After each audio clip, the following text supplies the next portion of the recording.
சாமி வணக்கம் சாமி. குடிக்கிறவங்கெல்லாம் இருந்து குடிக்கிறத நிறுத்திடுங்க.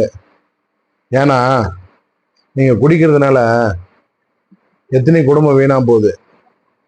நம்மளா மனசாட்சியோட குடியை நிறுத்தணும்.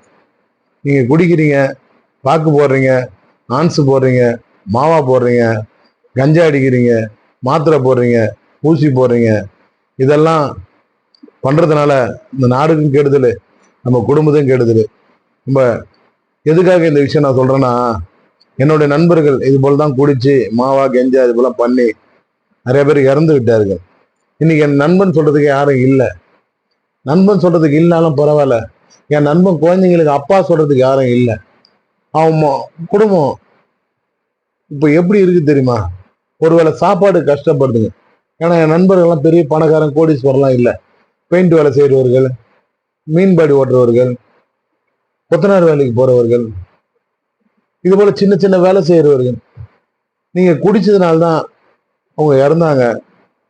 அந்த குழந்தைங்க எல்லாம் படிக்க முடியாம ஹோட்டல் வேலைக்கும், டீ கடை வேலைக்கும், காய்கறி கடை வேலைக்கும், தண்ணி கேன் தூக்கி போடுற வேலைக்கும் போறாருங்க.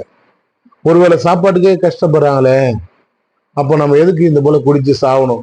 உங்க காலை தொட்டு வணங்கி கேட்கிறேன் நண்பர்களே, குடி போதை பொருள் எதுவுமே தேவையில்லை. நம்ம நல்லா இருக்கணும், நம்ம பிள்ளைங்க நல்லா இருக்கணும் தான் நம்ம வாழ வரோம். நம்ம குடும்பம் நல்லா இருக்கணும். ஆண்டவரே, கோச்சிக்காம தயவு செய்து தப்பா நினைக்காதீங்க. நீங்கள் குடியை விடுங்க. தவறான பழக்கத்தை தவிர்ப்போம்.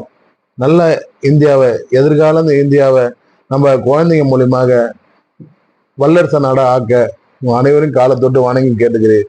குடியை நிறுத்துங்க.